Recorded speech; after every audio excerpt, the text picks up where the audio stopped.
Oh my god. Am I back yet?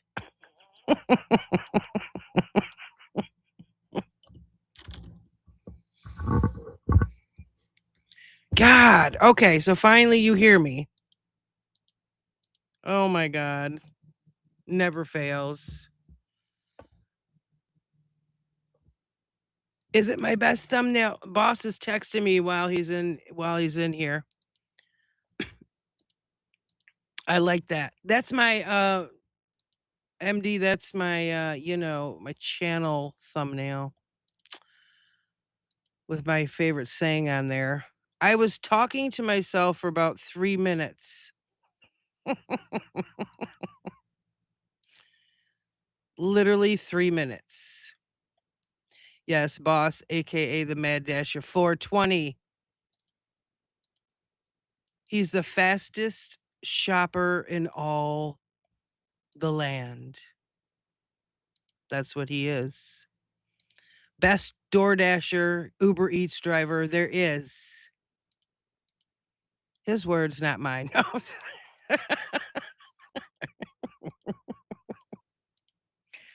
Not really, White Tiger. Actually, Sherry, now, yeah, but the first time around, nobody heard me. I was talking to myself. 'Cause it always puts my mic on, like, the virtual and not what it's supposed to be on. Yes, he'll tell you they're his words. We gotta agree with them. Those are his words. That's what he says on his lives. Actually, I was when I got here, by the way, welcome to Crime After Dark headquarters. I said that before also, but nobody heard me say it. Never fails. I was actually talking about JLR, and what I said was, um, I hey, Cindy Lou. What I said was, I was originally late a few minutes because I had to go over something I had just seen, a phone call that he took on his live. And I'd been telling Ashley about it because I said, "Oh my god, you're never gonna I'm like, listen to this." But I had to go I missed a lot of it. I still didn't listen to the whole thing because I thought, "Oh, I gotta go. It's almost 9:15." I'm actually going to play it. I have it queued up. Never thought I would share JLR's live on my live, but the info is so good. I I don't have a choice. Like what this woman said, it was informative. I'm going to use that word. It was informative. She is A&T's next door neighbor. Next door neighbor. And she called him and they were chit chatting about a few things. She said a few interesting things. So interesting, that's why I'm going to share it. Before I share what I really, planned on sharing. So that's what I had actually said. And I was like, oh shit, I don't think anybody hears me. I saw White Tiger mention crunchies. Yeah, I was all over. I was modding in Crime Crunchies. Then I went over to Boomer, um, JLR back and forth. And yeah. Yeah, it was like the very last conversation. And I just caught the tail, like I caught the tail end, but they weren't talking about that at the time. So they were just, she was giving her opinions, whatever. And then he got off the phone and he was like, well, that was, their neighbor. And I was like, wait a minute. So then I had to rewind a little bit, like I caught the very tail end. So yeah. Yeah, I've been busy, plus I mowed the lawn earlier, so I was productive today. Just saying. I actually was productive today, I'll say that. Oh, and then I was in MD's live for a little while, but then I had to leave to go to Courtney's, and then I went back into MD's live. So, yeah, I multitask. Oh, and I made dinner. Yeah, I did that. Oh, yeah, I was like, "Oh, this is the second neighbor now." The first one is, KNP, who actually has his own channel now. Um, but you're only hearing me, not seeing me, because 1, I mowed the lawn, and I don't really look the greatest. I didn't wanna have to, like, get all presentable looking, so and I'm in he sitting here in my PJs. Um, did you hear Sunday, TR, Chris is amazing, made a mug deal about the A&T car receipts. They will know it was oh, yeah. Yeah, I'm always in TIR. Oh, big deal. Yes, I call him my teacher. Ashley calls him her teacher also. I never miss an episode of TIR. Well, take that back. Only if it's on purpose, if it's something that's well, I won't go into that, but 99.9%. 99.9% I watch. Yes, we are junior detectives. I think I'm getting close to moving up in rank. Just gonna say that. Getting close to moving up in the ranks.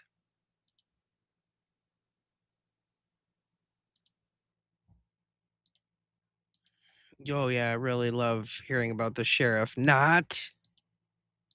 I'm just sick of hearing about him. Like, I'm really tired of hearing about that man. Um, I've shared him, but not that much. Like I've talked about him, but not that much. I avoid it at all costs, actually, because I get sick of hearing him. Yeah, I'm not that great.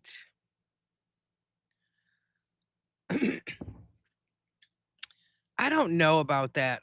I keep going back and forth on that. I think the info on the affidavit is like a typo as far as Derek goes and the timing of that because Brian Enton was there when the FBI went into Annie's house with the Ring camera to film the video that they did. And there are some pictures. There's pictures of Annie and Cameron, and it was from that day because she's got her hair braided or however she had it. I didn't pay that close attention to her hair with the white shirt on. That was when they filmed that. So I'm not from the camp that was the second. I'm just not. Um, then the other day I was looking because I wanted to know, like, okay, did he know about the ransom note with the Bitcoin being mentioned in there before he sent the text messages? I was searching. And at first I thought, no, Mary Coleman was on Aaron Burnett, CNN, talking about the ransom note, but she didn't mention the Bitcoin until somebody pointed out to me that Harvey Levin threw it out on TMZ before Derek sent the text messages. So then I went, oh, okay, never mind. Harvey Levin mentioned Bitcoin when he was blabbing about it. Um, so then I let go of that one. Anyway. Okay. So I'm going to start this clip from jail. This literally, this phone call just took place. Like he just got off his live. And I've got the time pulled up here so I could go right to it. Oh, let me turn up. I want to make sure everything's up so you guys can hear everything. Hopefully my setting for my speaker on my desktop is correct. Okay. Let me pull up my screen share here. Give me a second.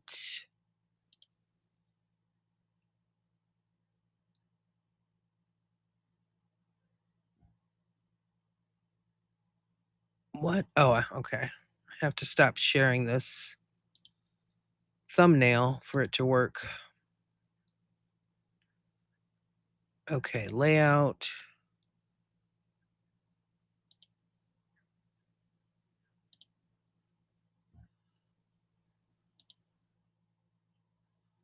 Audio, yes. Boy, I paused that at the right time, didn't I? Oh, you guys don't see it yet. She herself said she is their neighbor. Literally their next door neighbor. Lives right next door. Oh, you see it? I don't see it on my I guess I'm the one with the lag.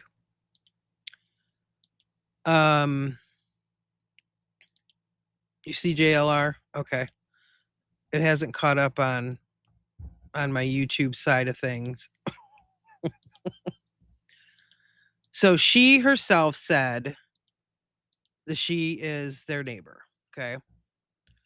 I have it. Oh my God, what happened?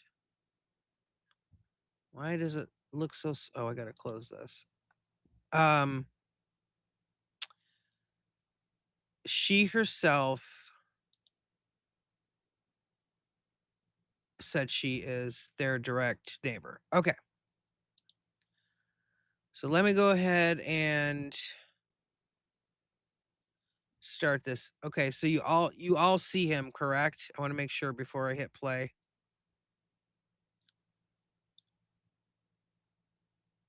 I'm so paranoid now that you're not seeing what I'm hoping you're seeing with all the issues I have. If you see JLR, press 1.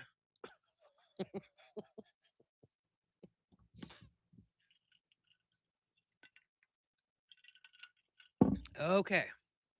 Wanted to double check. All right, here we go. So I was just going to say, the other night, when you took us out to Andy's and Afro's and Brendan's house when it's like pitch dark. Unfortunately, people can't hear, and it's hard for me to hear, too. You keep fading. Okay. I'll try that. Okay, bye-bye. Oh, my God, she had to call back. I didn't know that. She's called before. I think there's been, like, phone problems. Something like that. I'm trying again. Oh, we got somebody else. It's calling right now. Hello. Oh, hold on a second. It's the neighbor. Hi. Hi. I am not able to take your call right now. Oh, and then he got the answering machine. Well, I queued up the wrong spot, didn't I?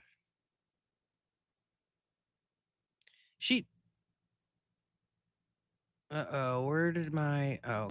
I know we're having Still connections, good. but it's Annie and Tommaso's neighbor.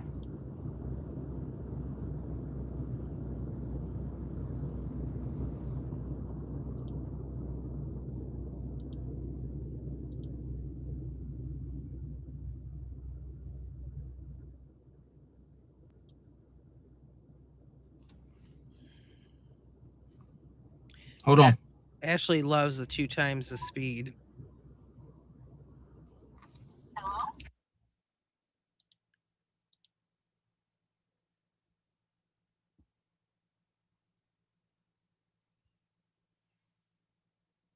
secret or anything to share. So Okay, I just, so you are Annie and Tommaso's neighbor? yeah, and I just honestly, I kind of kept out of it for many reasons, but I was in a really bad car accident in December and was pretty banged up with my daughter. And so couldn't move very fast those first few weeks. Oh, I'm sorry. And then my husband got really sick, and the house just needs some work, and I was embarrassed, and I just kind of stayed in the shadows. But I tried to get in on the chat a few times just to share a few things, but I just could never get through. Here you are. Welcome. I'm sure a lot of people are curious about, anything that you have to say. I mean, where do you live? Like right next door to them? Yeah, right next door. What's your name, by the way? Connie. Connie. JLR, nice to Yeah. meet you. Are you and the house that's right on the corner there? Like, Yeah. okay, Yeah. yeah, that house. Yeah. You had a sign on your door at one point, didn't you? Say like, Yeah, I put one on like the Thursday. I can't remember if it was Monday or Tuesday when everybody showed up on the street. uh-huh. And I still have kids that live at home, and the problem was I would have to leave and go to work, and people were just knocking on the door constantly. And we have a cattle dog, and she likes to look out that front window. And every time someone would knock, she'd jump up in the window, and she was literally just about to go crazy. And even after, we put the sign up, and it actually worked, except I guess it was Fox News knocked on the door. My son looked through the peephole and saw two people standing there with microphones ready to shove them in his face. And he looked out, and he saw this bank of cameras staring at our house. So they were going to ambush your son. If he entered the door, they would have had the cameras right up in his face and microphones. Yeah, and Whoa. He didn't answer because I had told him not to. I mean, he's older, but I still, I just didn't want him messing with that. And so I thought, okay, well, you didn't answer the door, no harm, no foul. And I thought that would be the end of it. But that night on Fox News, there was our house on the news with the dog running back and forth in the window and barking and everything. And it was just kind of disruptive, it was just constant, the noise. And I understand the neighbors in my neighborhood, but in Nancy's, I don't get it because their house is even more sparse. Mm-hmm. And you don't hear anybody out there. Our whole front was lit up a couple nights. Yeah. When that whole bank of cameras were out there and everything.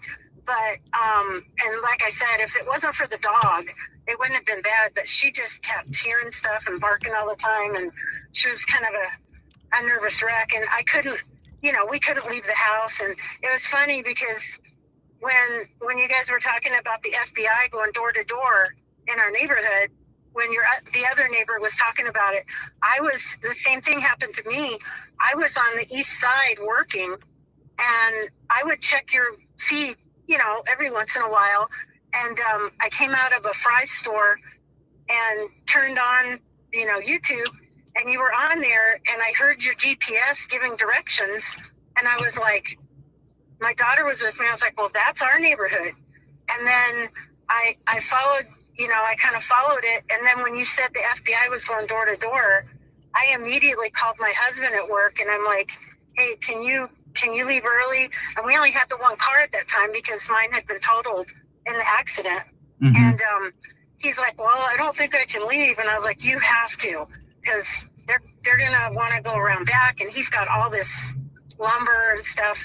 And so anyway, we went and picked him up, and he came home, and they came and knocked on the door, and all they did go around back, and they searched and everything, but they just said they were looking for something that might have been dropped. And that's all they ever. Did you guys hear that?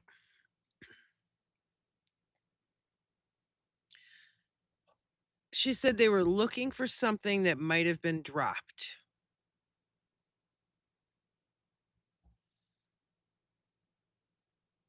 In their neighborhood, not Nancy's neighborhood.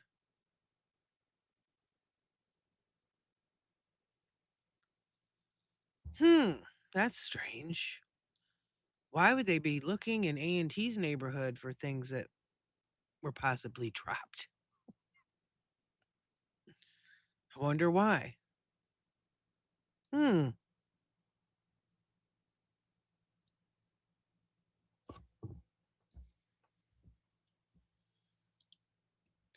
Drop my ass, more like thrown from somewhere. Just saying. Told us.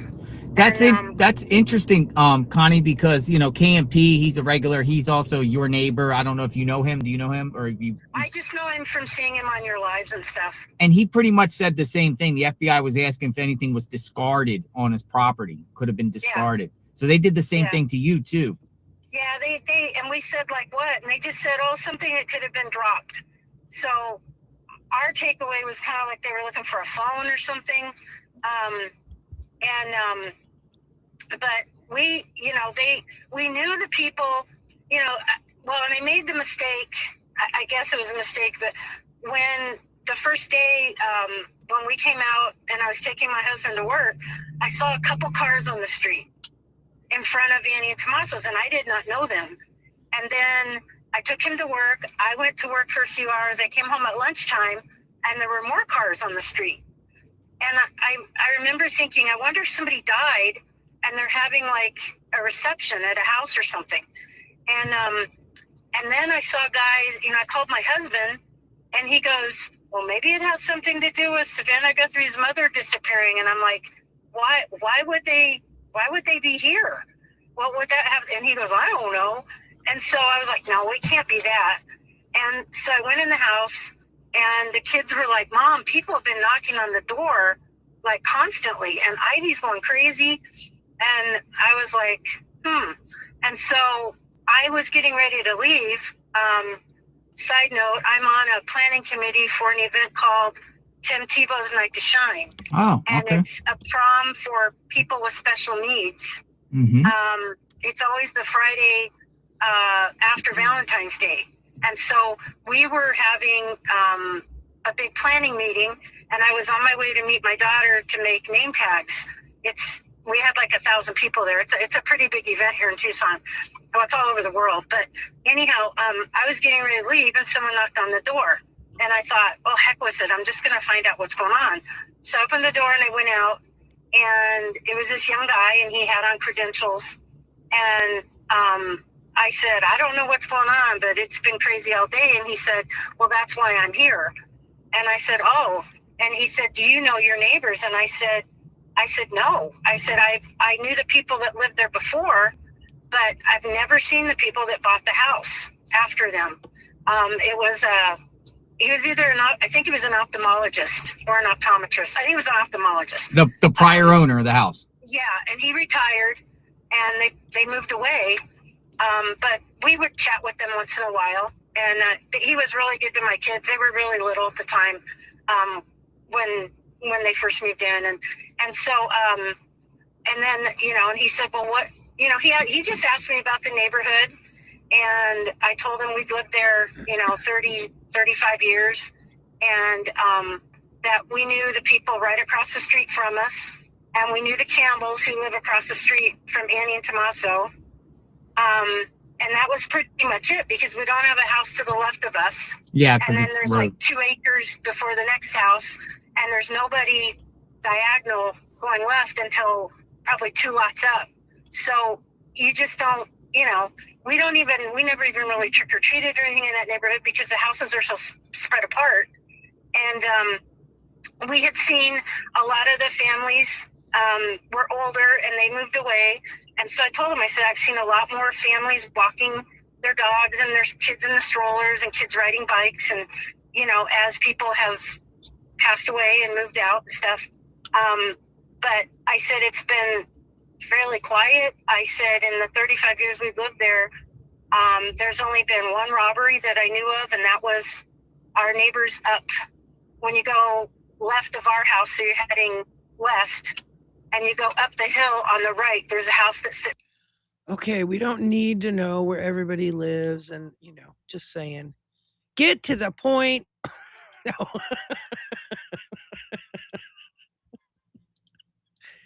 My gosh. Okay. Yeah, it's kind of weird. I'm surprised that she didn't call before. You know what I mean? Like the whole entire time he was there way back when, um, you know, I don't know. It seems like she's always listened or, watched him. Um, yeah, I know. Nothing like doxing your neighbors, lady. Well, the so and so's live across from A&T, you know, just giving out all that info. But I'm surprised that she didn't. Well, actually, like back in February when he was there, he wasn't really. He didn't start taking phone calls until kind of later on. So yeah, I agree. I mean, that could be why she didn't call back then. I don't know. It's back there, and their front door does not face the street. It faces the back. And when they first moved in, I guess somebody was watching them. And when they left the house, someone went in there and stole all the stuff they had moved in. And after that, they took precautions and stuff, put bars on the windows, I think, and different things. But I said, other than that, there has been no crime in our whole neighborhood. And we've never been afraid, to go out walking or do anything. And then he said, well, are you following the Savannah Guthrie mom disappearance? And I said, well, yeah. I said, because I was born and raised here. I watched Savannah on the news. When you watch them every night, you feel like you kind of know them. And I said, I've checked online a couple times just to see if there was an update. Well, he was from the New York Times. And when he put the story out, I had given him my name and everything. He said, I'll send you a link to the story when it comes out. Well, he took that one sentence I said that I had checked social media a couple times. And he put my name and he said, it has said she's obsessively checking for updates on the story. You remember that article, Ashley?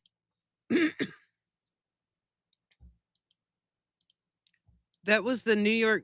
I think she's talking about the New York Times article where they talked to her church friend, Nancy's church friends. It's like the only time that they said anything about Nancy. Maybe that's the article she's talking about. Yeah, that one. Yep. It's the only thing that I found where her church friends said anything to media. I think that might be the one that she's talking about. And I thought, well, none of my friends will see it. It's not a big deal.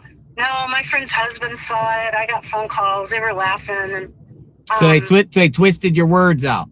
Yeah, he just changed one little thing, but it made it seem like I was constantly online. Well, then after that, then he told me that Savannah's sister lived next door, and I was like, oh, and I said, I have never seen him. I said, my husband has heard him out in the back piddling. He said it sounded like he had a little shop or something. Maybe like I don't know what he heard, a drill, maybe a circular saw or something. But he just said he heard something that sounded like he had a little shop or something. You guys ever hear? I don't remember where I saw this. It must have been on a post somewhere. It was in the early days, so I don't know, probably between February and April or something. March, I don't know. People were saying that they were trying to make their casita bigger. I know. He doesn't seem like he'd be a handyman. But people were saying that they wanted to make their casita bigger and have Nancy move in. Did anybody else hear that? I heard it. I don't remember where. So when I heard her mention, that her husband heard him like with tools and stuff in the back, I thought, well, maybe there's some truth to that. Maybe he was working on, you don't remember that? Am I the only one that heard that? Because they thought that might have been like, oh, they wanted her to move out of her house, move into the casita at their house, so she'd be right there. She didn't want to, and it caused problems, etc. Oh, so someone else, Ann heard it. Ann heard it. See, I'm not the only one. I don't. It was social media somewhere. I don't know where. I've seen so much things since then, that I can't remember where I read stuff. And yeah, I heard that they were like trying to make it bigger to move Nancy in there. Some of it I retain. It depends how interesting it is to me. Okay, let's continue. And but it was just strange because I'd never had seen him put the trash out, the recycling, never saw him walking the dog or anything until after everything happened. And then, they were gone for a while. They were all staying there when you guys were out there. Mm-hmm. And then they left, and I think they went and stayed at like a house somewhere. And then at some point they came back, and then I started seeing them, and I just thought, is it just because I'm looking over there all the time? But I saw him taking the trash out. I saw him taking the recycling and taking it back a few times. And then I think the last time I saw him was, I'm a 4-H leader. And on Sunday, April 26th, I believe, my daughter and I were leaving really early to go out to the fairgrounds because they were having a small stock auction for the kids with their animal projects. And I was pulling out, and I was looking down, checking my phone real quick, and looked up, and there he was standing in front of my car. And I think he was lighting a cigarette, and he was getting ready to walk the dog. And it startled me, and I just kind of awkwardly waved at him. And then my daughter said, "Oh, he already waved at me," and I waved back. And I said, "Oh." Can you imagine? Like, I can't imagine. You're in your car, you're getting ready to go somewhere, and you look up, and there he is.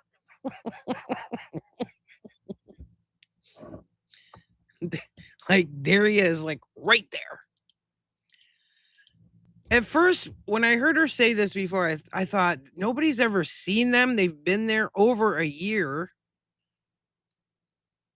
and nobody's seen them. Are they hermits? I don't know. Well, I guess, like she said, the yards are bigger, and then she said they have like shrubs in between their house and A&T's house. But two, they all have those, pony wall things up in a lot of the yards. So, I guess it's possible not to see your neighbor when they're not super close and they've all got the brick going around their houses and stuff. But she's about to talk about the little black dog that he was walking. Little black dog. And so, he kind of waved, and we just took off. And that's the only interaction I've ever had with him, other than, like I said, seeing him taking the trash in. But what you're saying is, prior to Nancy Guthrie going missing, you've never seen him.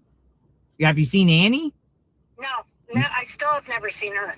So you have never seen your next door neighbor, Annie, at all. You've never seen Tommaso prior to the disappearance of Nancy. After Nancy went missing, then you started seeing him more, taking the trash out and recycling? Yeah, and walking the dog. I saw him walking the dog once. They had a little black dog. But you didn't see Annie at all? No. And a little black dog. They have a little black dog? I guess, because he was walking a little black dog. I'd never seen it before. The people who live across the street from them. We got the major rammer jammer in the house. I just saw him when I was in Crime Crunchies earlier. He was hanging out in Crime Crunchies, threatening people if they didn't hit the like button.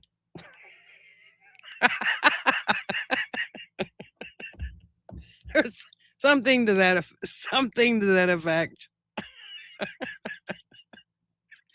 He was like, "Do it now, guys." It was pretty funny.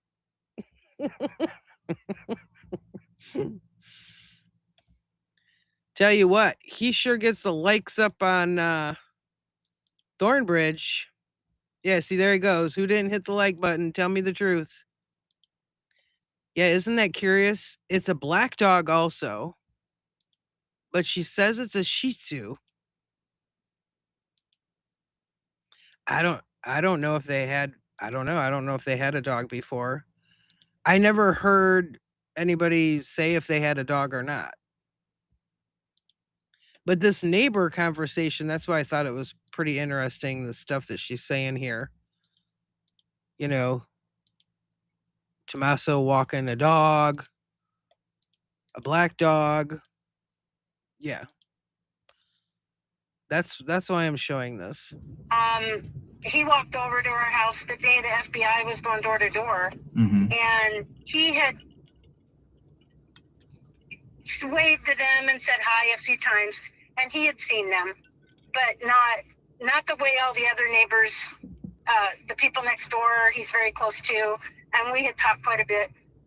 And he just kind of said they were, I don't remember exactly what word he used, but the way I took it was kind of standoffish, not real friendly. So he just kind of let him be. He didn't really pursue anything. Whereas the people that lived there before, they used to come out of their house and he'd come out of his, and they'd stand out in the street and talk all the time.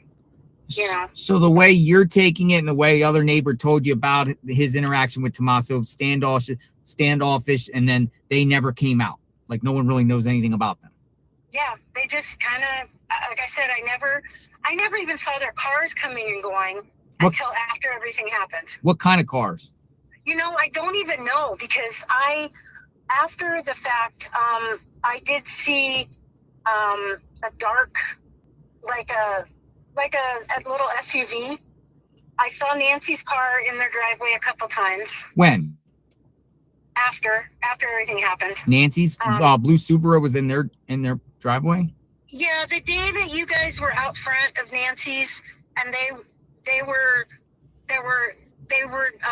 Cameron was there, and I think it was Annie, and they had two separate cars, and they went in two different directions. Yes. So you guys couldn't follow them.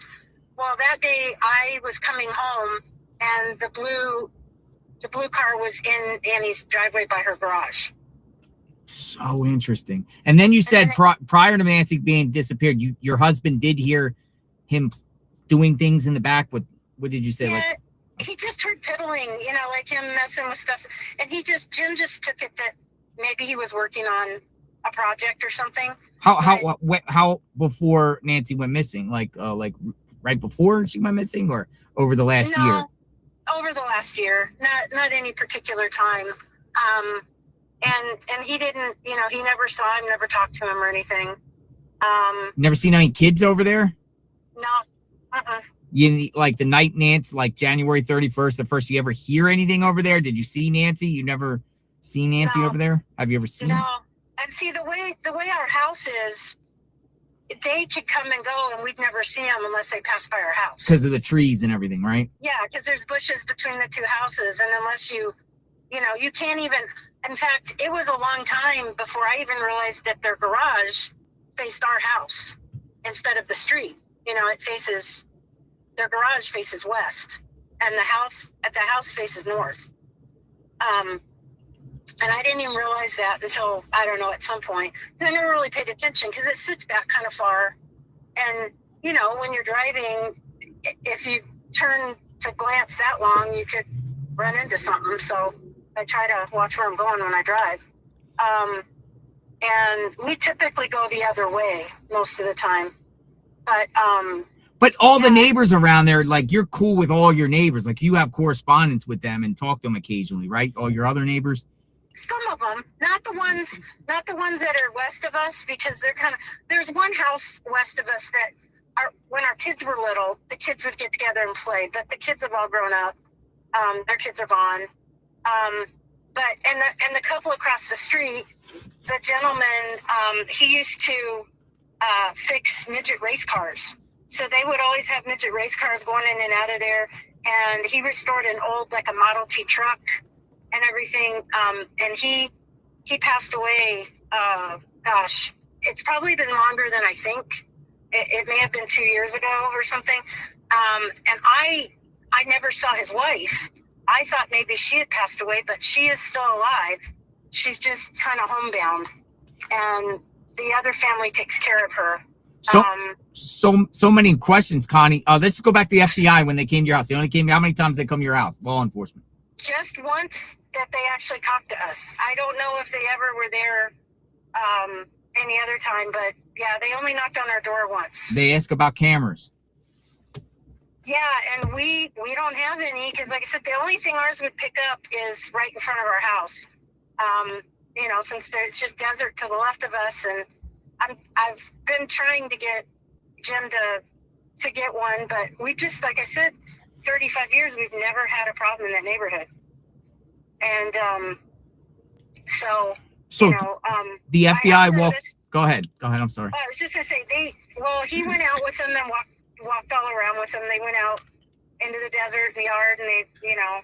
But were they like looking towards Annie's house, or were they just looking in your yard in general? They were just looking.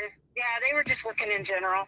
They even looked in the desert that's on the other side of the street. Yeah. It's just like a big dip. Yep. You know, because behind our house is just like a big, we call it a wash, but it's not even really a wash. It's just a piece of land, and it's not, there's nothing on it. So we just, you know, I don't know why we bought that house, because we own property we can't do anything with. But there's, you know, our neighbors are way back on the other side of the wash. There's nobody back there.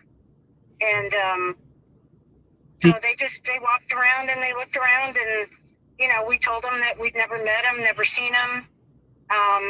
Were they asking questions about them? Like, do you know them? Yeah, they just kind of said, have you ever, you know, what's your relationship with them? And I was like, well, we really don't, it's non-existent. I didn't even know they lived there. You know, I've never seen them. I don't know who they are.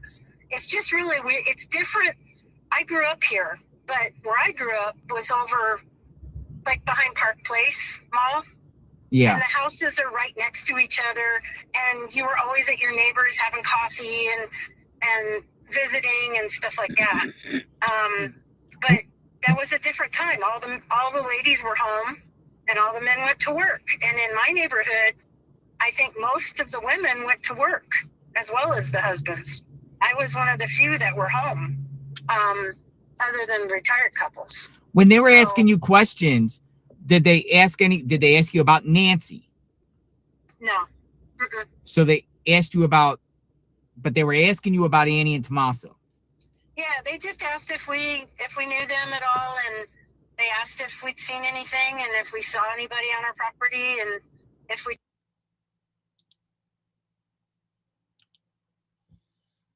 It's a lot of questions about them.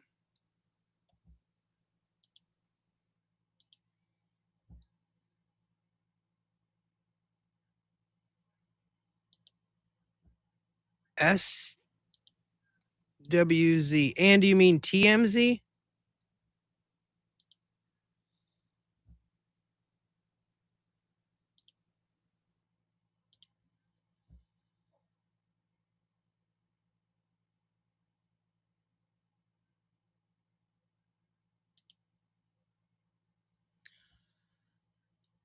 Ashley, are you behaving? It doesn't look like it.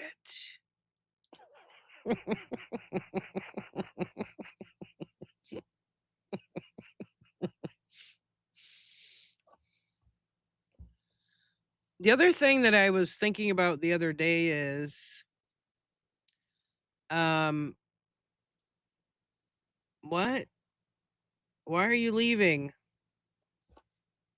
Okay, who did what?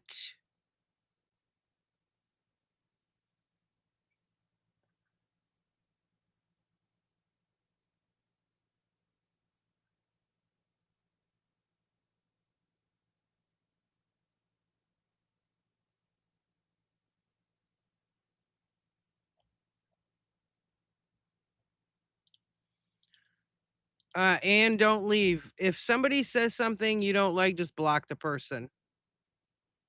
Then you won't see them.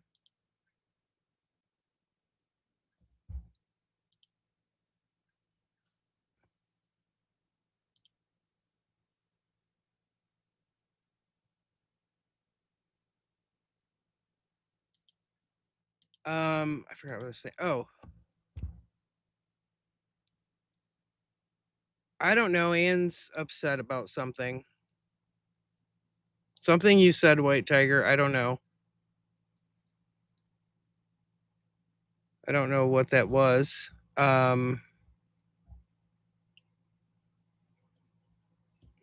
think maybe Anne thinks you were directing something at her. I don't know.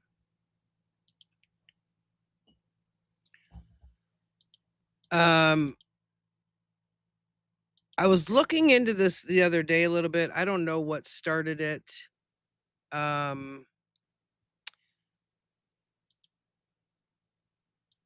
was curious about what day Nanos cleared the family the first time. Because the FBI was in A&T's neighborhood.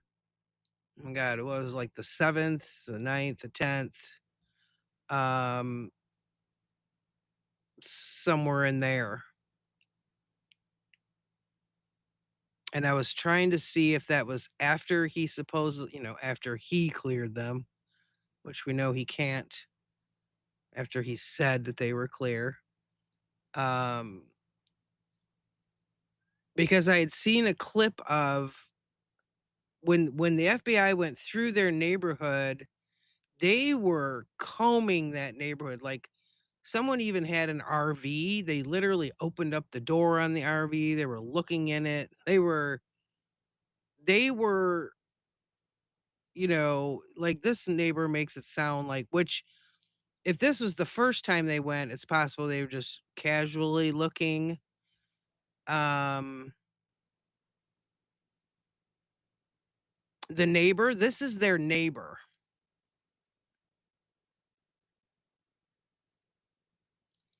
So the neighbors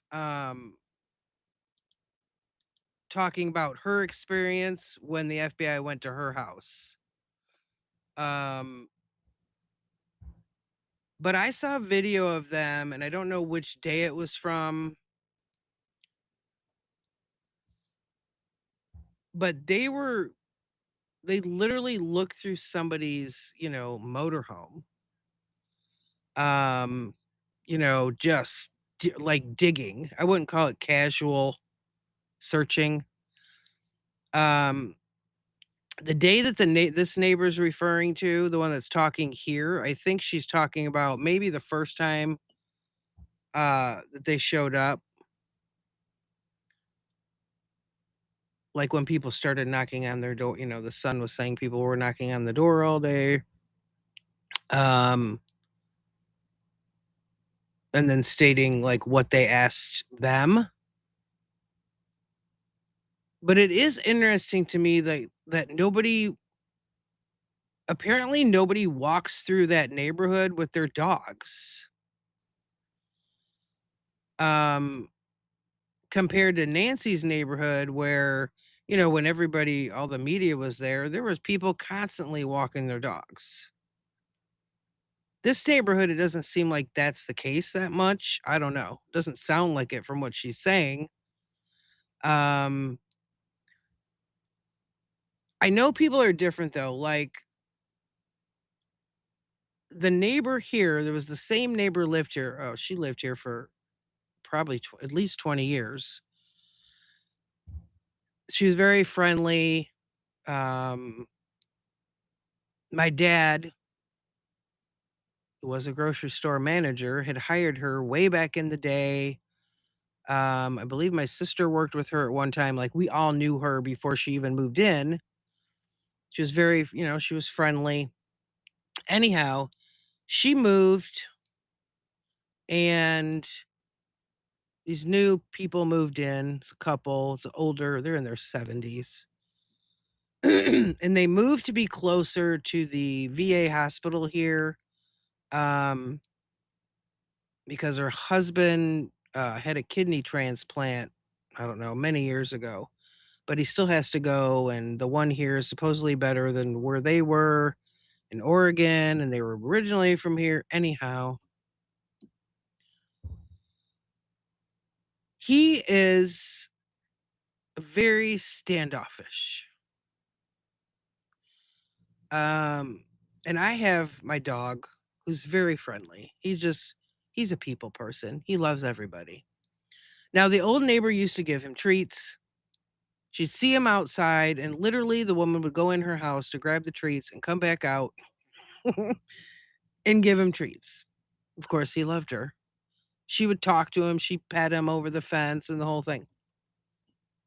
The new neighbors move in, and they moved in. It was February, March. It was icy.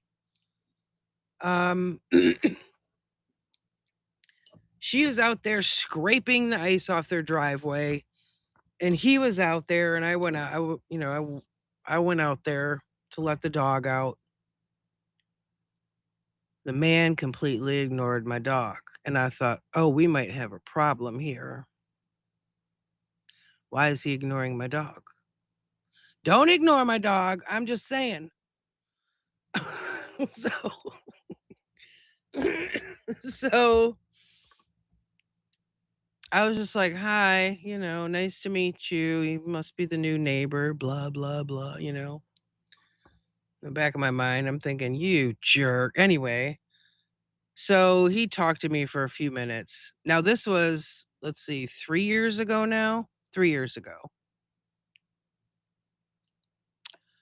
And he's kind of just like, "Oh, yeah, I had a kidney transplant, da, da, da," et cetera, et cetera. Now she didn't say hello to me that time, but she was busy. She was over there scraping ice and crap off the driveway. It's the only time that the man has ever talked to me in 3 years. Now, she's outside a lot. She likes to garden. She's planted a bunch of stuff, and I'm just gonna say she doesn't know what she's doing. But anyhow, um, he goes on walks. He had told me, like, he can't lift anything over 10 pounds, and he has these restrictions, and he does nothing outside. I don't know what he does inside, but outside he does nothing. She does all of it. She mows the lawn, etc. She'll talk to me when we're out, we're both out there gardening, and she's talked to my dog before, and it's like, "Okay, lady, you get a pass because at least you're sort of friendly to my dog." Um, he's very standoffish, and even one of the other neighbors that I clean for across the street from them, her first interaction with him was pretty much the same, and it was same for her the only time he's ever really talked to her. Um, I don't know. It's like it's almost like he thinks he's too good for everybody. Like, I guess he went to college to be a professor and um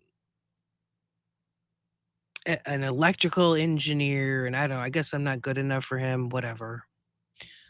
Um and his name is Peter.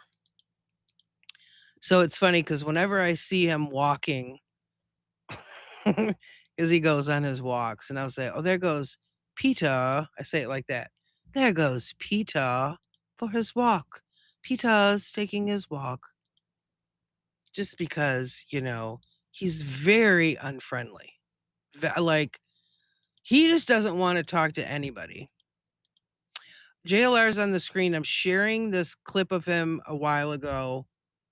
I wanted to share this because he's having a conversation with Annie's neighbor. She called him. And she said a few things here, so I've been sharing it, but I stopped to talk about my neighbor because she was talking about how Tommaso came off to the neighbors. So I kind of got off on a side thing here. I'm about to press play again. That happens with me all the time, so forgive me. I stopped to rant or whatever whatever it is. All right, let me hit play. Let's go back to this. Seen anything, out of the ordinary? And we said no. And we're in and out a lot. It's not like we're in the house all the time. We take the dog out probably 5-6 times a day, and my husband, well, he can't do much right now. He's going to have open heart, but he'll go out and pick up stuff and piddle and do stuff, and we go out and clean out the cars, and right now it's just too hot. You just kind of hibernate. Did they ask you about anybody else? Nope. Mm-mm. And we were probably one of the last houses because they had gone, I think they started on the end closest to Annie and Tommaso and went down that one side and then came up our side. And we weren't there, so if they came by the first time, we weren't there. But then after we came home, they showed up within about 10 minutes of us getting back home. People are asking about coyotes. I don't know if you ever watched one of my clips with the howling coyotes. Oh yeah. We hear them all the time. We only had a run-in with them once when my kids were doing poultry for 4-H. They ripped through the wire of our chicken coop one time and stole a chicken. Oh, horrible. Yeah, we hear them because they get rabbits, and you hear the rabbits scream. Not every day, but my biggest fear, like, we just put a motion light out front, and it's not because I'm scared to go out because of what happened. It's the javelina, because it's so dark that there's been times where I go out and I'm on the phone with a friend and I'm walking around out front and I turn around and there's a javelina. And so that freaks me out more than anything. So I just try to stay away from them. They're just a nuisance. Do you know if Annie and Tommaso have cameras? They got cameras? I have not seen any. I can check next time I go by, but I've never seen any. When was the last time you think they were home? Like, when's the last time they were home, you think? I'm going to guess sometime the first week of May. They haven't been back since May? I haven't seen them. I know that even when I had not seen them, I would see their trash out by the street and their recycling. Who's taking that out? Well, I think they were. But then all of a sudden, all of July, all of June, and most of May, I have not seen the trash out at all, which leads me to believe no one's there. So I check every time I drive by. I kind of look just to see, and I haven't seen anything. The mail doesn't stop there anymore, so I'm sure they're having their mail forwarded somewhere else. Oh, okay. The mail doesn't stop there anymore. Interesting. I haven't seen it. Okay, so according to public records, they apparently had some survey done on their property the day before Nancy vanished. According to the Pima County records, some sort of survey done. Do you know anything about, like, were they? Well, I mean, you don't really know much about them, but do you know anything about that, like, property? I never saw anybody out there. Never. I never saw a truck or worker. See, that survey thing he's talking about, I think that may have something to do with that when I was talking about the casita, when I heard that they were trying to add on to the casita and they wanted Nancy to move into the casita. Oh God, yes, they scream. One time I accidentally ran over a baby on the riding lawnmower because I didn't know there was a nest in the yard. And he started flopping, and yeah, I don't want to go back to that. It was traumatic. Yeah, the mail doesn't stop, so that means the mail's getting forwarded. I think they left after school got out. I think because they get out early there compared to here in Michigan. Um, so they get out in May. I think mid-May. It's pretty early because they start early. They already started there like last week or actually I think they started on the 6th. School here hasn't even started yet. Or, anybody. I've seen survey people out in our neighborhood before, like a couple blocks over. I've seen them out, and they have like a tripod and they usually have like an orange flag, and they're usually wearing a vest and stuff. But I have not seen anybody on our street ever. So if they were there, now I will say, no, I don't think I was. I do pet sitting and house sitting on the side. Mm-hmm. And so I have been gone a lot. Like I'm house sitting now. But that week before that, I was home. It's just that I was pretty banged up. So I probably wasn't looking outside at all, and it's very possible a truck pulled up in their driveway and we wouldn't have seen it. Do you have wells or septic tanks there? We have a septic tank. So everyone has a septic tank, more or less. Yeah. Interesting. Does their septic tank get clean? Not that I know of. Haven't seen those trucks out in a long time. So I know you said, like, I was kind of reading your text before you called something about you want to debunk misinformation, or there's misinformation out there that you want to set the record straight on something. Well, there's been a few things. I actually had a list, but it's not with me right now. Oh. But just some of the things, like they were saying they only had one car, and I saw two cars several times. So I remember seeing a little truck there as well at one point, like a long time ago. But, people were saying, well, they only had one car, and they didn't have a car afterwards. They kept their car. They had another car. It might have been a rental, but I know I saw a black, in like a dark brown or a black Suburban type car. They were saying that they didn't have a dog, but I saw him walk a dog. A little dog. Yeah. Not tiny, but like kind of like a little terrier or Shih Tzu or something like that. What color? I think it was black. Oh, a little black doggy. Love dogs. Yeah, I only saw it that one time. Dude, the car being seized, that a lot of people talk about their car being seized. Did your neighbors tell you, or do you know anything that it was their car seized and taken? Well, I didn't see it for a long time. So, I only saw that black car, and I like I said, I'd never seen it before. I could have sworn at one time I saw a little truck, but I could also be hallucinating or thinking of something else. I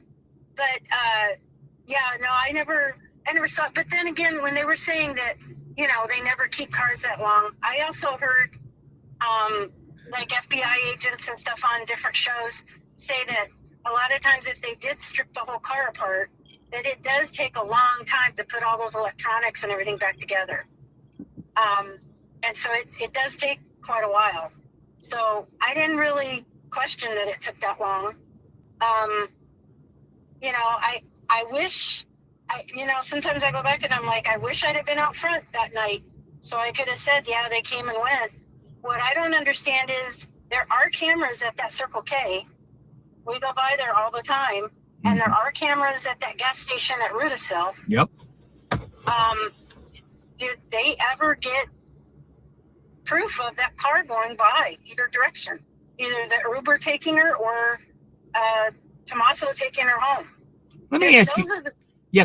I was going to ask you, with that being said, do you think your next door neighbor, Tommaso and Annie, are involved with something that happened to Nancy? Well, and this is where I have to be careful, because if you had asked me when everything happened, I wouldn't have even thought about that. But listening to all these people who are so sure it is them, when you let that go into you so much and you listen to it, then you start thinking and getting scared. And I don't want to be that way, Okay, I'm going to stop that there. She doesn't really say much that's interesting, after this point.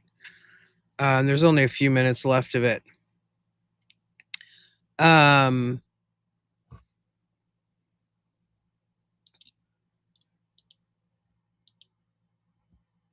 it's so weird how different the neighborhoods are. That neighborhood compared to Nancy's, because like I said, Nancy's neighborhood, everybody seems to like walk their dog, and that type of thing. Like a lot of people. Their neighborhood, that doesn't seem to be the case. Oh, oh, stop. Okay, I want to stop sharing that.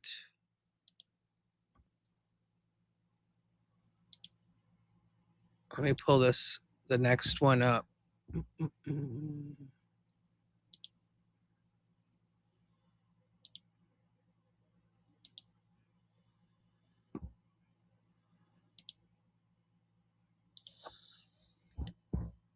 So the next thing I'm going to share, this is actually from Patriot Pride last night. Courtney was talking about it earlier, Crime Crunchies, and he was actually came into her chat at one point. This was, yes, PP. Patriot Pride. Hold on, let me find the.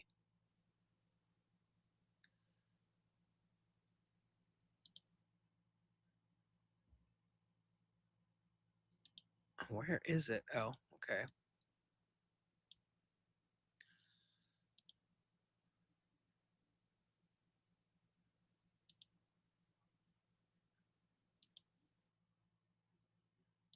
Oh, now I'm not sharing either one. I accidentally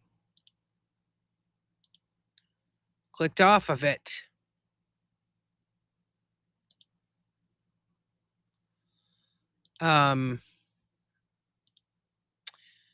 So yeah. Yeah, so the title of it said, oh, that's what I wanted to.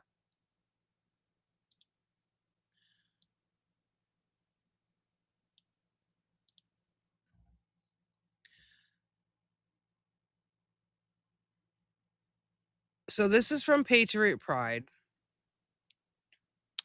This was last night. If you want to watch the whole thing, they come on late for me because there's a time difference here a little bit, I think. I think they're in Alabama.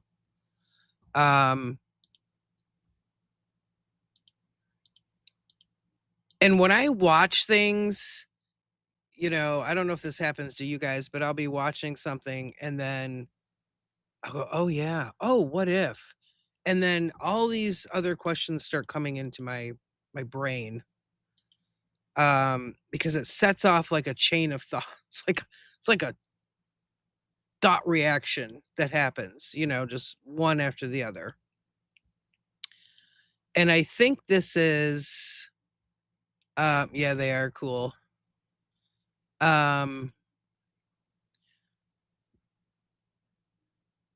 These guys are awesome.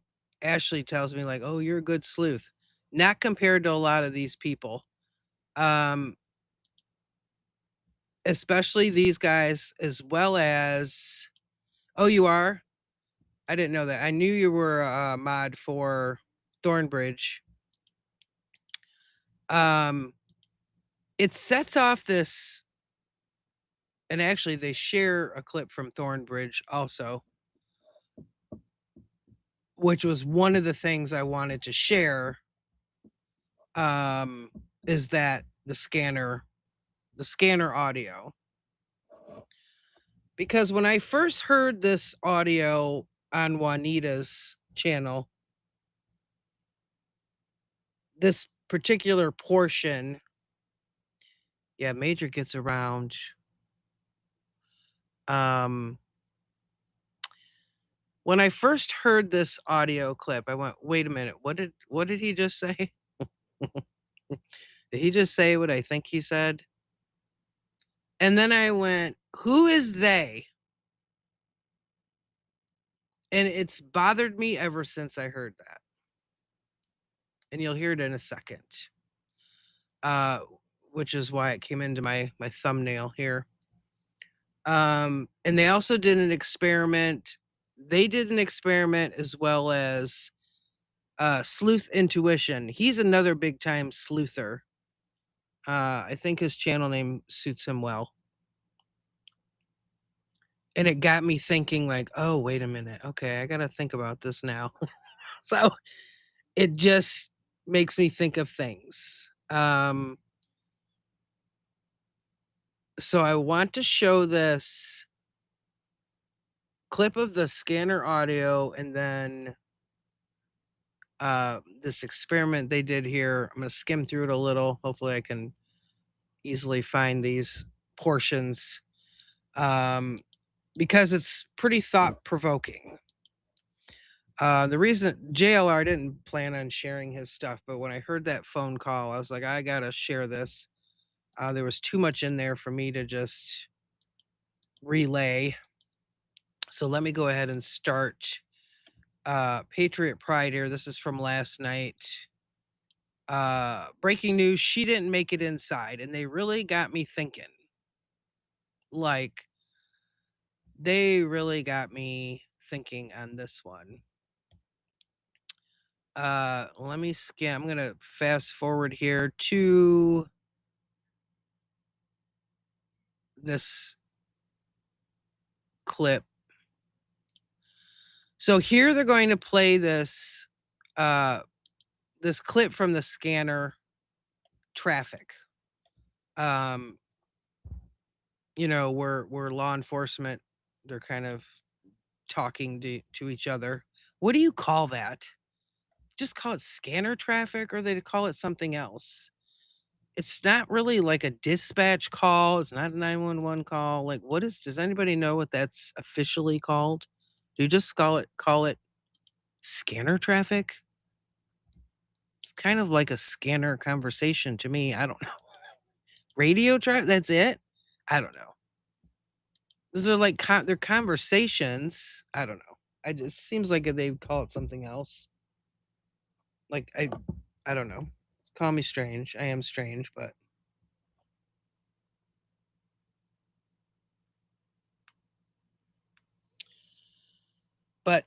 whatever it's called, it's interesting. All right, let me play this here. What you think, and you might not think it happened at all, but there's definitely a possibility that this could have happened. Okay, so I want to show you guys this, and I want to give credit. I'm trying to make sure I give credit to everybody that deserves it tonight. So let's check this out. So I want to give credit to Thornbridge X Unfiltered right here. So they do amazing. Yeah. So let's check this out. Let's listen.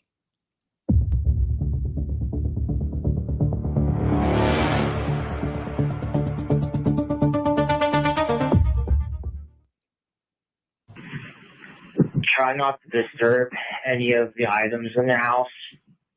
We're getting a hold of a scent tracking dog, so try to stay away from the blood outside and anything inside the house that could hold a scent. Copy.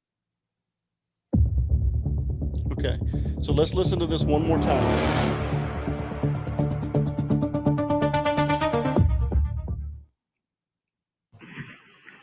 Try not to disturb any of the items in the house.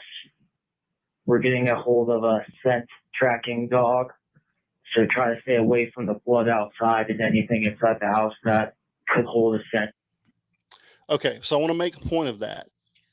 That's not the clip I was thinking it was. Dispatch communications, that sounds better. The other one is on there, right, about the phone? Or was I dreaming?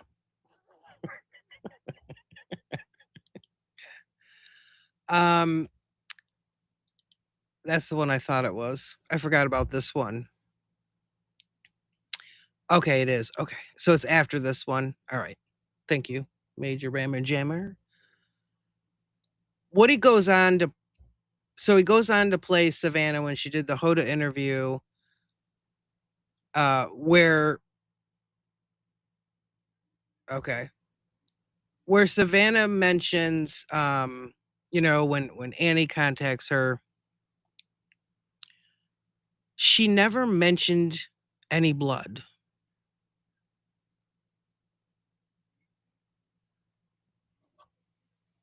Like, she didn't say, well, Annie told me there was blood outside the front door.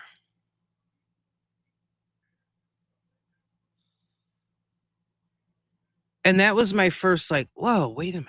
She didn't. Why didn't she mention that?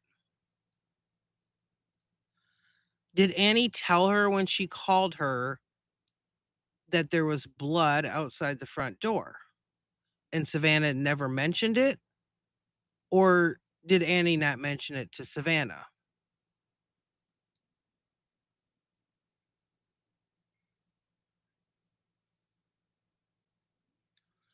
So do you guys think that Annie would have mentioned it or not?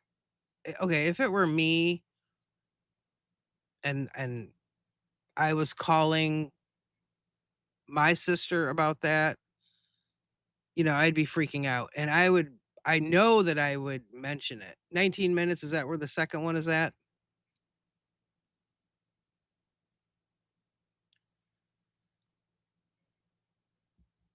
I know that I would mention it. I mean, I would be okay, thank you. Thank you, Major Rammer Jammer. He's on it. He's definitely on it. Like if I was calling my sister about that, first of all, I would have been calling her on my way to my mother's house.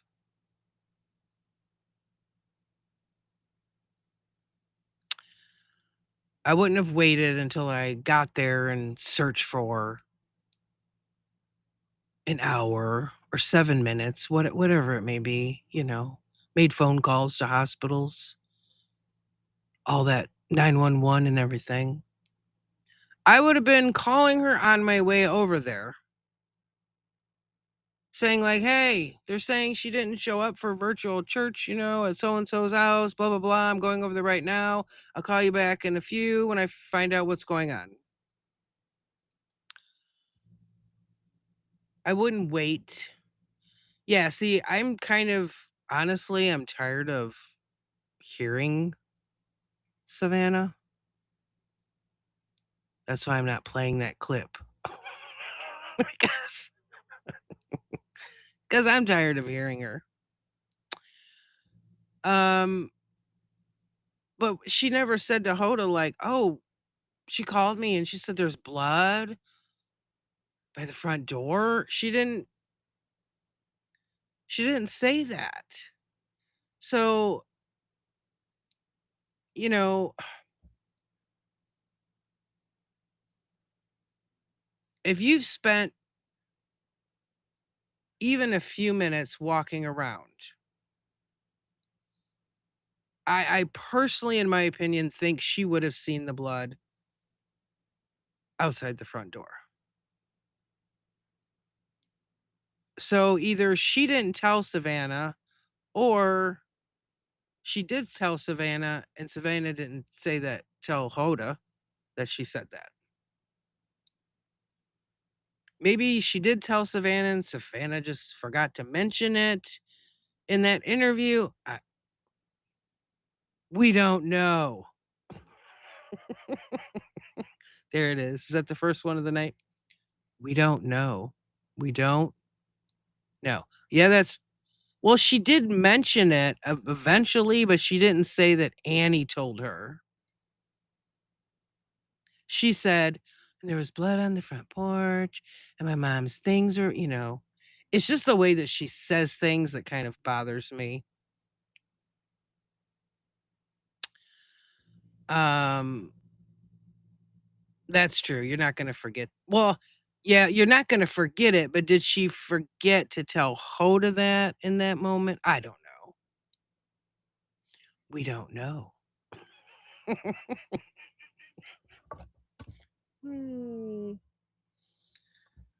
So that was interesting. I'm like, oh yeah, she didn't mention that.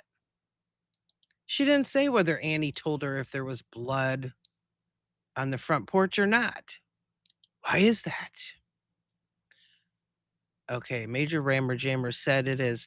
What do you say? What do you say? 19 minutes. 19 minutes. Well, we don't know if they went through the front door. But you don't have to go through the front door to see it.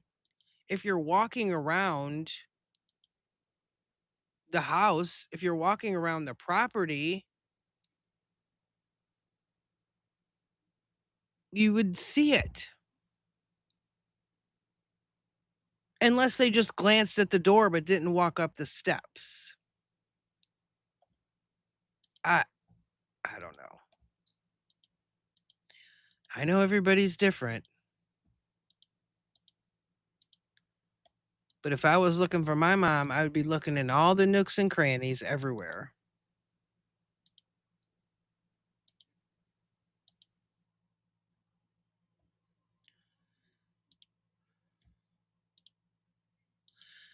Nano said 3 times that they got there at 11 o'clock.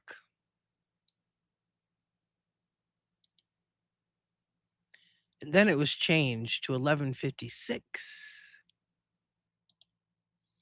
Things that make you go, Okay, 19. Oh yeah, it's right here. It's not that far off.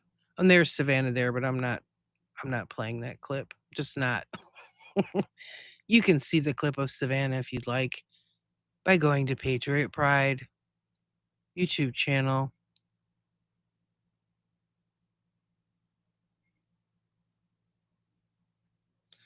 So it's before Savannah. Major, are you sure? I think it's after. It's after.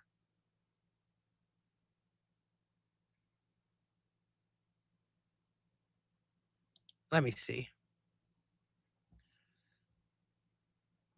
Yeah, it's after this, I think.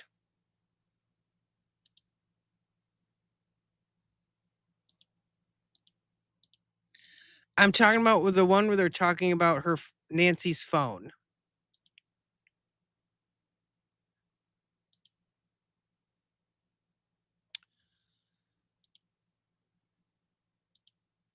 You thought I was looking for Savannah? No. That's negative, Major. It's a negative, Major.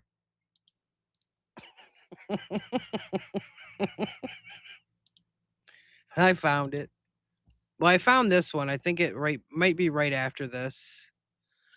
So this is, and Monks is in here briefly too. This one they're talking about the cameras. I think it's after this. Yeah.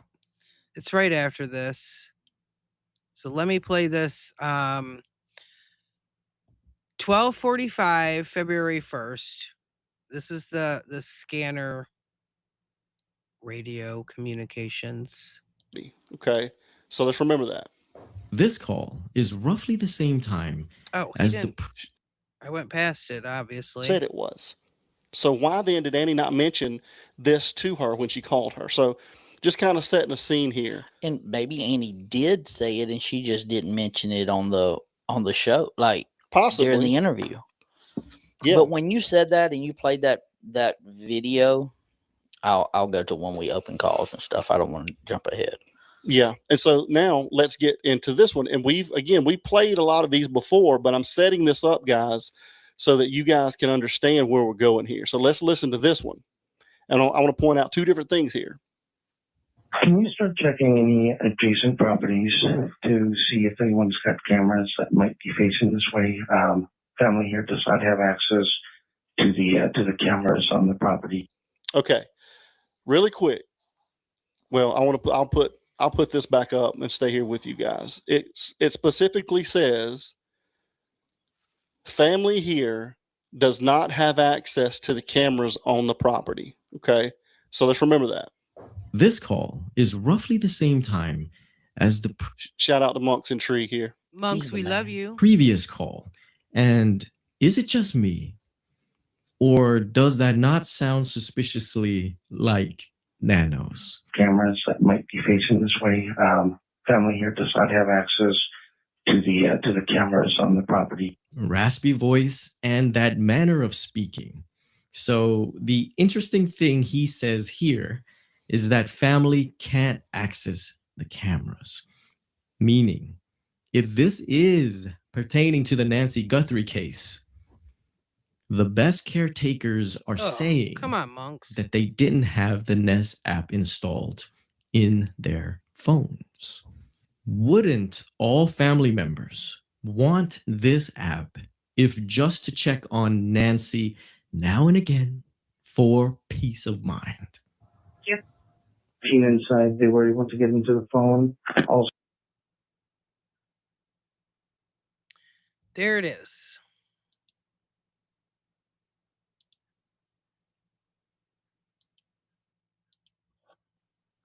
That makes two of us, Major Rammer Jammer.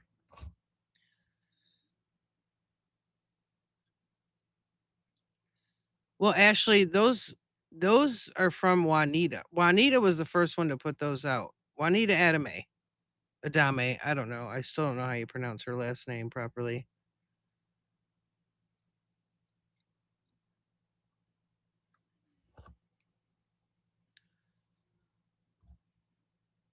So when I saw this the first time, they were able to get into the phone.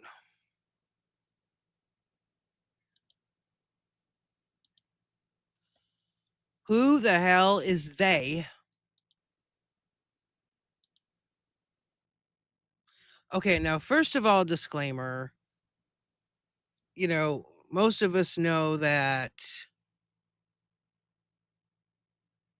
there's no proof that this is from, that this is about Nancy's.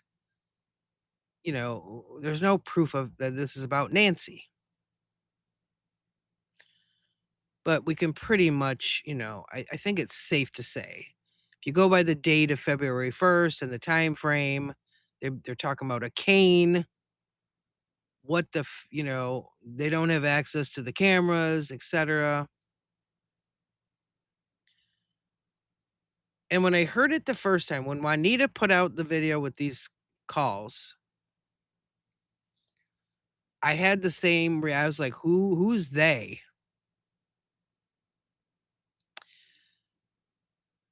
And then last night it hit me as I was watching Patriot Pride, half asleep, I must admit, but it was interesting, so I was prying my eyes open so I could keep watching. I went, wait a minute. They has to be referring to the reporting party.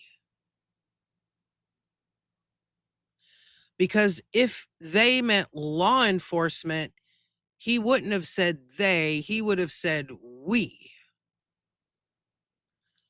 We were able to get into her phone.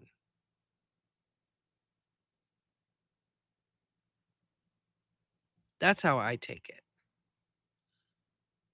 Instead, he said they were able to get into her phone.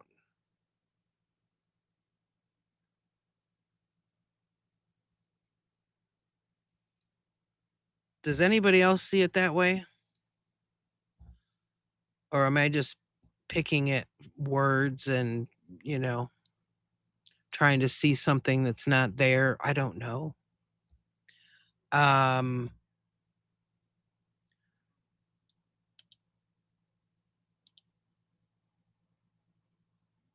They were able to get into the phone.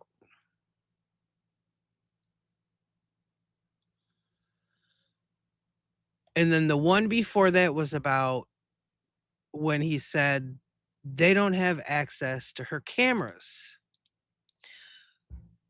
But what Patriot Pride ends up doing here,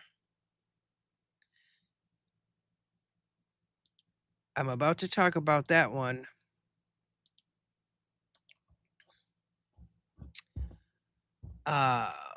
Is it Mama 30s? Mamu 30s? So the cameras. Now, they could be referring to Nest cameras, which we know there was one at the front door that got yanked off. There were other cameras around. However, most cameras, it's not like back in the 80s, okay? Because I'm old and I know about the 80s. When things weren't digital. Everything nowadays is digital.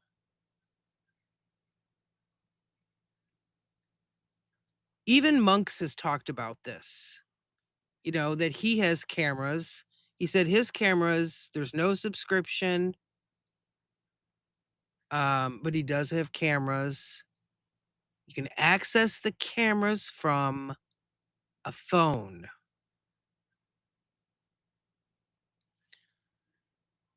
And I always talk about this fancy birdhouse that I got my mom for Mother's Day that's got the camera on it with the AI capability. It'll tell you what the bird is and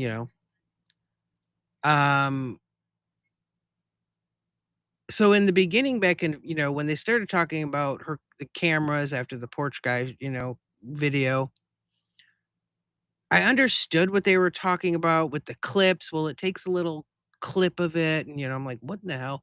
I understood it, but I didn't until until I got this bird feeder. With the bird feeder, you download the app. When you go to set up the bird feeder or the camera, you download the specific app. When the bird comes, or in my case, my cute little wild squirrel named Little Squirt, one of many, when he gets up there and eats all the bird seed, you can set up the notifications. Yeah, bird/squirrel cam. You can set it up to notify you, to not notify you.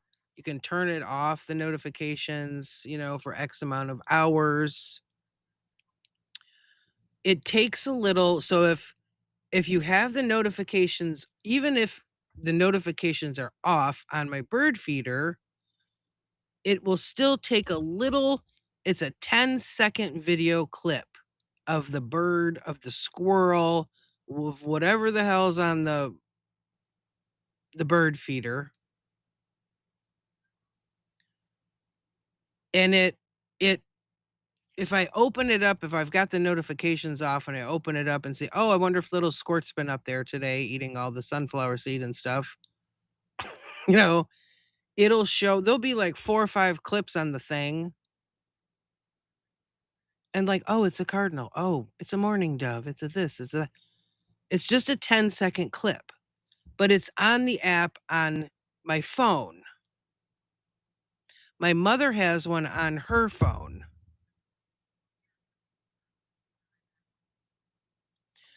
If you don't have the subscription, like they've talked about with the Nest camera, it'll overwrite itself, every 3 to 4 hours in that time frame.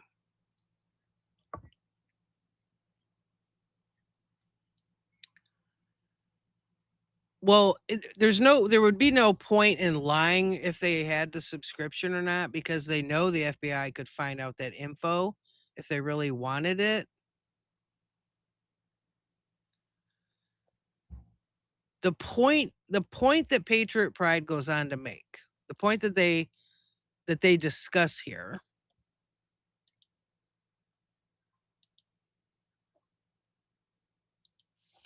is this. I'm going to skip ahead to the screenshot that this graphic that he made. Let me find it. Oops, I'm way back, or way not ahead far enough. I want to skip. Here it is.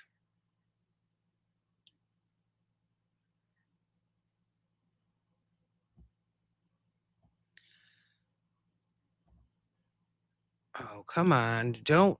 From your phone. It does not. Okay.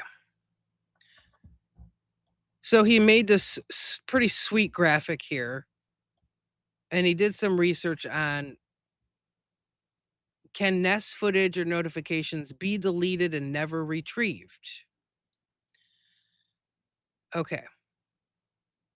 So here's this one. No subscription plus the time expires. Without a Nest aware subscription, Google retains only a short window, example 3 to 6 hours of event video, depending on the camera model. After that window, events and snapshots expire automatically. Now, if someone goes in and just clears the notification, so like me, when I turn off my bird notifications and the little clips show up, the notification shows up, you can just swipe left off your phone. You can just get the notification off of there. That doesn't erase the Nest event or the snapshot or the video stored by Google. You're just kind of swiping it off from your phone screen, okay, that notification. However, if you delete the video history in the Nest app, it will erase video history and snapshots from Google's servers. Google states they can't be recovered and don't keep backups. Once deleted, investigators may not be able to obtain the footage.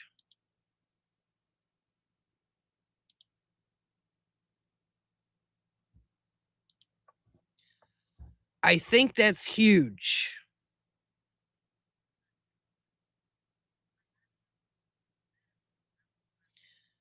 Like, to me, that's huge.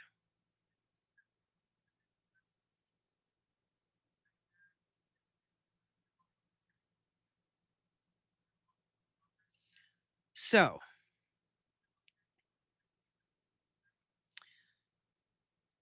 that Scanner Communications says they were able to get into her phone.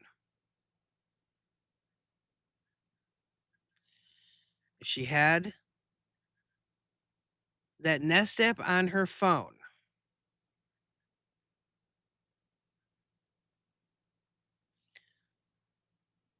it could have gone into there and deleted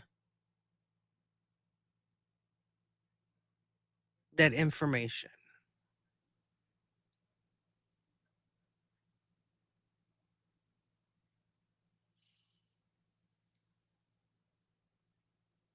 Well, Nano said that they had her phone.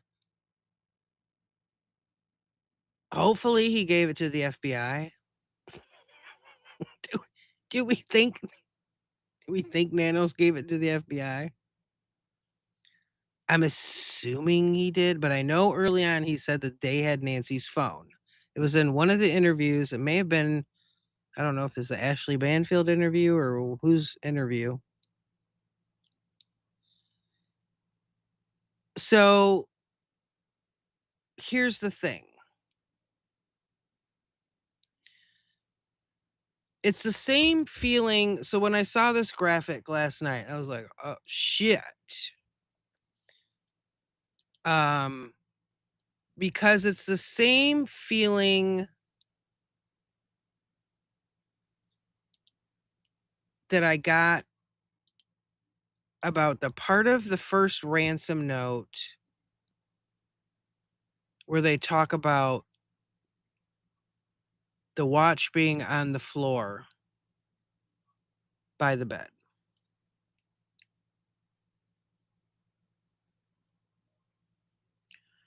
The only people that had access to that information of what her bedroom looked like would be law enforcement and the reporting parties.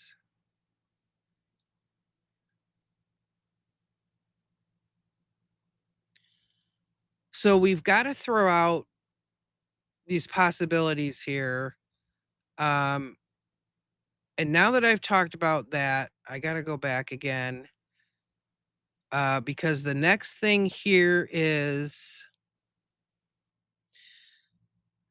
these experiments that they did.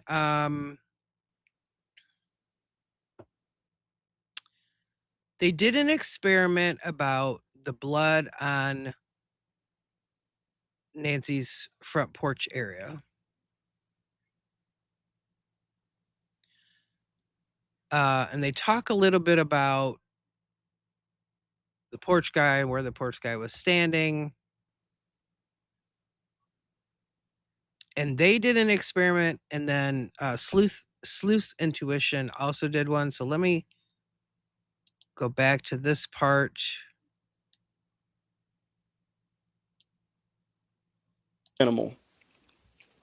So what we're talking about tonight really could go with two different theories. Okay. So one is the one that Mike said, and then we'll get into another one in a few minutes. But I really want to point out that there's very, very minimal blood here on a porch with a lady that is 84 years old that has been on blood thinners. So you guys got to remember that. Okay. So again, very, very minor amount of blood, other than, close to the door. There's two spots there that look like they're a little bit heavier in volume, and still not a lot. Right, Mike? Right. Okay. So we see that. That's the original scene. Okay. And so now I want to give a shout out to Sleuth. So Sleuth did some stuff, and if you guys will notice, he or someone on his show superimposed the image, the clipped image from the actual FBI video, right, in the black and white, and they superimposed the areas where the blood would actually be. Okay. Mm-hmm. So they did a really good job with that. That was pretty cool. And so shout out to Sleuth. He had a great show last night. I really enjoyed that show. If you guys hadn't seen it, go back and check that out. So here's the original picture. Okay. What do we not see on the ground? So we don't see anything, right? And that's what I'm bringing up here. We don't. Supposedly we don't see anything. Okay. So maybe there is, maybe there's not, right? We don't know yet. Okay. So now let me go over and show you guys something else that Sleuth did, which you're going to find very interesting.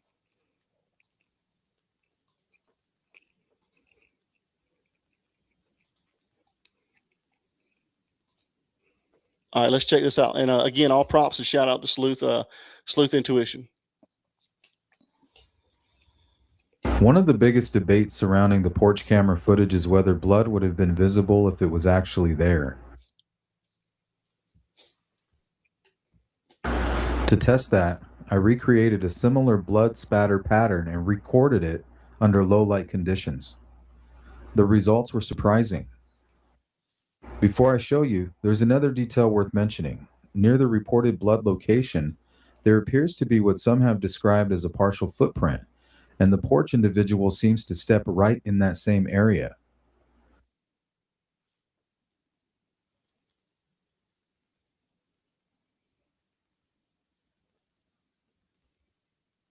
Thought it froze for a second.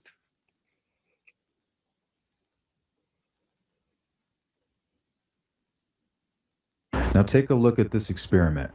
This is pretty Once cool. the lights were turned off, the blood became extremely difficult to see on camera. In some spots, it was nearly invisible unless you already knew where to look. This doesn't prove blood was present in the porch footage, but it does show that blood can be there without being obvious on the nighttime security camera. Let me know what you think in the comments. That is crazy. Like, I didn't even see it when I was watching that.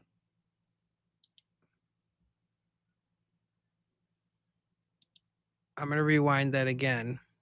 case you missed it the first time.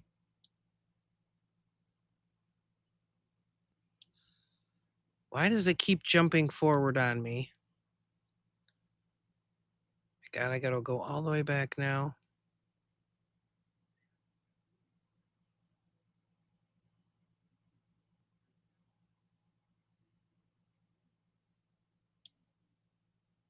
Out. So maybe he thinks he's trying to get out of that blood. So That's not it.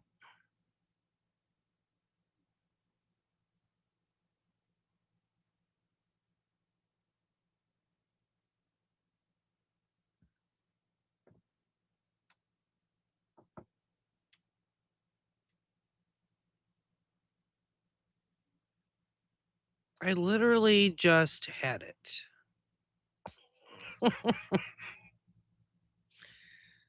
But it keeps jumping. Oh, here it is. It keeps jumping forward on me. God. All right, here.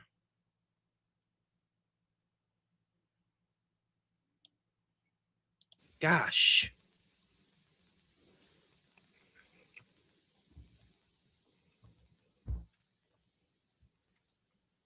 Now take a look at this experiment. Watch this closely. Once the lights this were is turned off, crazy. the blood became extremely difficult to see on camera. In some spots, it was nearly invisible unless you already knew where to look. Now this is sleuth intuition. This doesn't See prove that? blood was present in the porch footage, but it does show that blood can be there without being obvious on the nighttime security camera. Let me know what you think in the comments.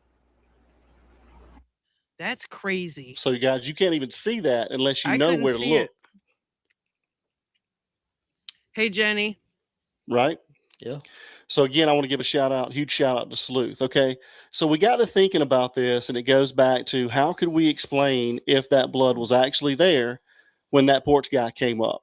Okay. So I got to dig in a little bit deeper after I saw all this stuff. And so that's when I came up, and Mike and I actually did a case study ourselves. Okay. And so now let's get into kind of what we found out in our case study. See, that light is different at night. Pretty interesting, right, Mike? Yeah. Okay. So what we did is this guy's is on my front porch, okay? Or my front area of my house. And I want to point out, and you'll see. And that, just so you know, that was blood that was drawn, and it was one syringe. One syringe, guys, okay? And it wasn't a huge syringe. They literally used a syringe full of blood.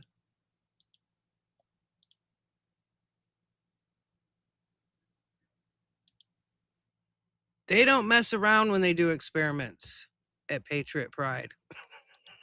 No, it wasn't, but it still put out a good amount of blood. There's a lot of blood here. And one thing that on that where it has the big like kind of splatter, the blood had, what do you call it? Coagulated. Yes.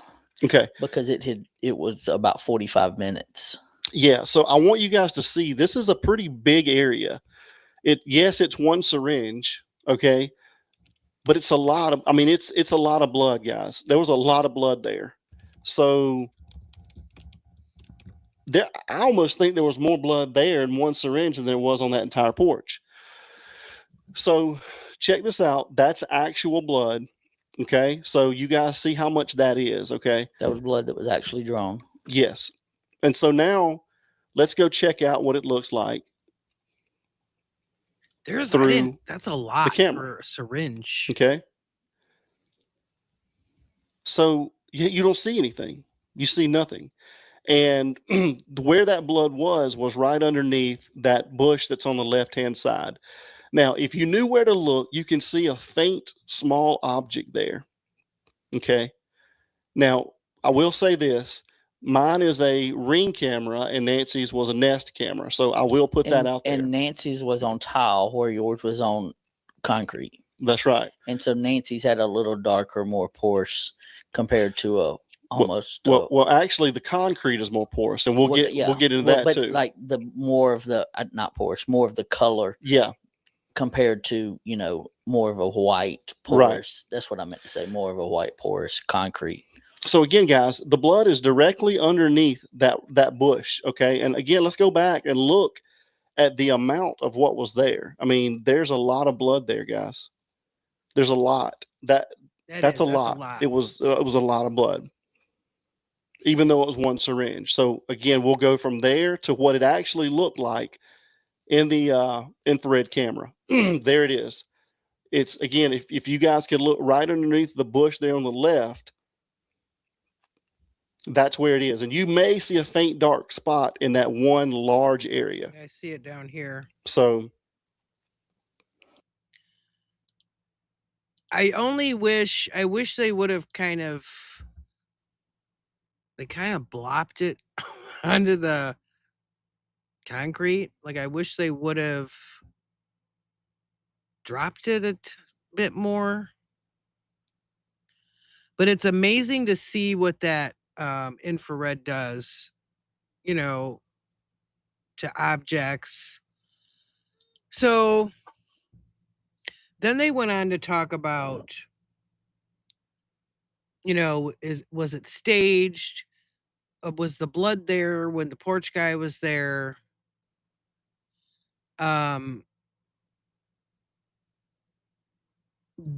Those type of questions. The thing that I always thought was odd, and I think I noticed it on one of the episodes way back on the interview room. I think when probably the first time he shared the picture of, Nancy's front porch area, I was like, well, why is the greenery on top of the blood? If this video was taken before they took her out the front door. However, the first couple days, it was, the way that they ran that investigation was crazy. They were all parking in the driveway and every other thing. They weren't doing things carefully. So I kind of have to overlook that part. It really bothered me at first. Like the green, so the plant that the guy yanked off, why is it on top of the blood? But then I went, well, okay, I have to discount that because they were just running amok through there. They weren't, they didn't have it locked down like they should. And they were probably careless themselves, I'm guessing. So I always found that to be curious, though. So last night when I was watching them talk about these experiments. Now, Sleuth's experiment, that one was really interesting because literally I didn't even know it was there until he turned the light on. I went, oh, damn, there's, there's blood down there on the tile. But he did his indoors. I don't know if that makes a difference. I have no idea because it's closed in an area. It's not outside. You know what I'm saying? So there's a difference there. But I literally couldn't, when he turned the light on, I went, oh, wow. I was really shocked. So then I got to thinking, and see, that's why the title of their video said, she never made it inside. Because I think that's in the beginning when people talked about staging, I was like, yeah, I guess it's possible. But it's something I didn't put a lot of thought into. As time goes by, I'm putting more thought into it than I used to. I think it's possible. And then, of course, last night my brain went to places and I thought, well, you know, she could have been knocked out and they could have taken a syringe and done that at the, on the front porch. Because I keep remembering when I heard, I think it was Ashley Banfield's source. I don't remember where the info came from that the inside of the house was immaculate. And I have a problem with, and somebody else said this, I believe that was just yesterday. I don't remember who it was. Difficulty kind of imagining that somebody actually went into Nancy's house and kind of, snatched her up from her bed while she was asleep. And maybe that's just because nothing seems to make sense with this case. When people are talking about it and we don't really have anything proven, definite. Got some data points for the garage door. Well, the garage door, there's also an app for a garage door opener. There's just too many things that don't add up, and there's too many things that don't make sense to me.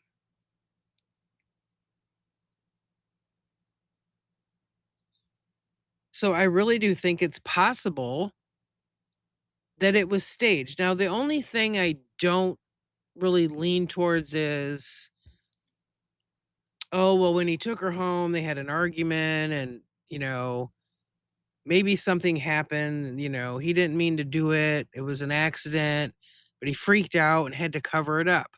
I can't go along with that line of thinking just because that's a lot of work to do last minute. Like, oh shit, I have to find a way to cover this up. Um, even if you think that he's the one, that he is the porch guy, which I've never personally thought that was him. Even if you say, okay, well, maybe it was him on the porch wearing the mask. You still can't overlook that other video clip that possibly came from a different day. That still image that we have, with the date of January 11th going around. I still think it was planned. That's my difference here. They were throwing the idea around last night, talking everything over.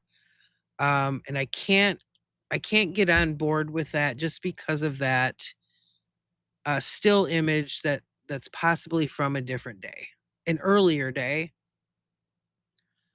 I can get on board with it being pre-planned and the blood being staged. I can get on board with that.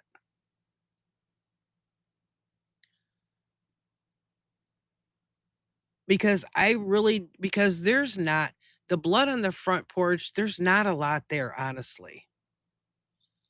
For someone, now, I don't know. My dad took blood thinners. He never bruised easily. That just did not happen with him. He didn't have, purple arms like Nancy did. Nothing like that. He did not bruise easily. He had a pacemaker. He had blood thinners, the whole thing. Even had diabetes. He did not easily bruise like that. So everybody must be different when it comes to that. But I think Nancy did, because I've seen the pictures of her arms and even her legs. And I think there would have been more blood. So when I was watching Patriot Pride last night,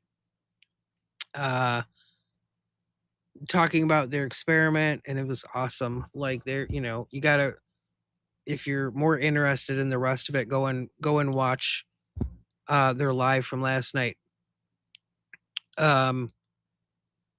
With the syringe, I went, oh, that's entirely possible. She could have been drugged. She could have been knocked out. where they took a syringe of blood. All of that's possible to me in my mind because there's not a lot of blood there on, her porch. Now, Ashley's source said there was also some on the other side of the door inside the house. And the source said, it's pretty like the same amount. It looks the same. So that's not a lot either in my mind for somebody that could possibly, bleed easily. I think there would be more blood. I'm no expert, that's for damn sure. But when I've heard different experts talk about it, it just doesn't seem like a lot to me.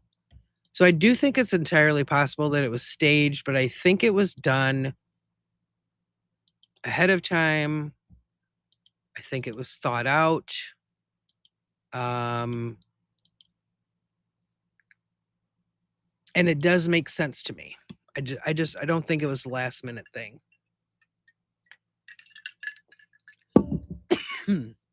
I don't think it was an oopsie. Yeah, it's like a screenplay. I don't know. I don't know. But I love the experiments. Like, that is definitely some, some deep thinking. Love the experiments that the Patriot Pride did, as well as Sleuth's Intuition. So check them all out. That's all I'm going to go over. Like I said, if you want to see the rest of this, you can go to Patriot Pride, where you can see everything that they have there and the whole discussion after the fact.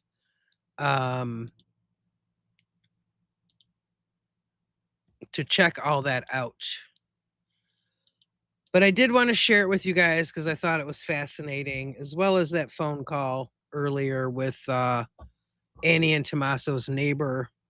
There was a few eye-opening things in that interview. Not interview, I'm calling it an interview.